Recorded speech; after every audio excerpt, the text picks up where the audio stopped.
Well, in today's Champions of Rural America, we're having a conversation with the Congressional Western Caucus Chair, Celeste Maloy. The Utah Republican recently introduced legislation to speed up geothermal projects on federal lands.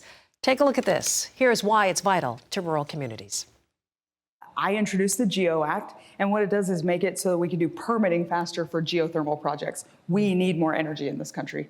And everybody talks about an all-of-the-above approach. And one of the ways we can have an all-of-the-above approach is to make it so that permitting goes more smoothly. Oil and gas is, we've been doing it for a long time. A lot of the permitting issues there have been figured out.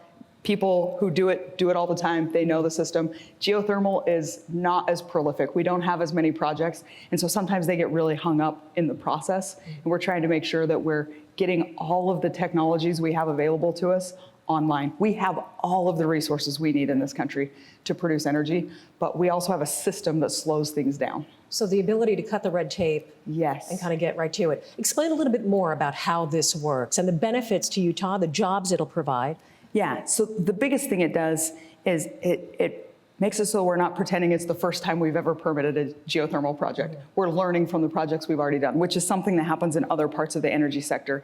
And in Utah, we're blessed. We have hot rocks underground, and we know they're there. We've got one geothermal plant in my district that's been operating for, I think, 40-something years.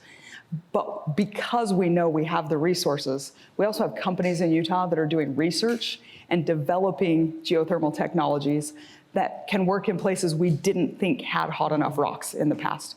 So with something like the GEO Act, when we can speed up permitting, then we can take these technologies that are being developed in Utah, where we have the resources, we have the space, we have the interest, and we can sell those same technologies to other places in the country that maybe don't have natural gas, they don't have oil underground, but they want to be able to produce dispatchable, baseload, renewable energy, and even outside of the United States. So I was in Asia a year ago with the Natural Resources Committee, which I'm on, and we were talking to people in Japan and Taiwan and Korea about new geothermal technologies that are being developed in Utah based on oil and gas directional drilling technologies, where you can have a plant that has a really small above ground footprint, but a really large underground reach.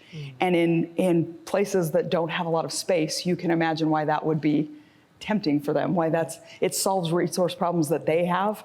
And it keeps our allies on the world stage from being dependent on our enemies for their energy needs. And that helps keep the whole world stable. So these are things that are good for the United States. They're good because they create jobs in these rural economies in the West, and they help keep the world stable. I mean, it almost sounds made up. Win-win. That's Congresswoman Maloy introduced that GEO Act in January 2025, still waiting approval in the House Natural Resources Committee. In the past, this issue of geothermal permitting reform has received bipartisan support.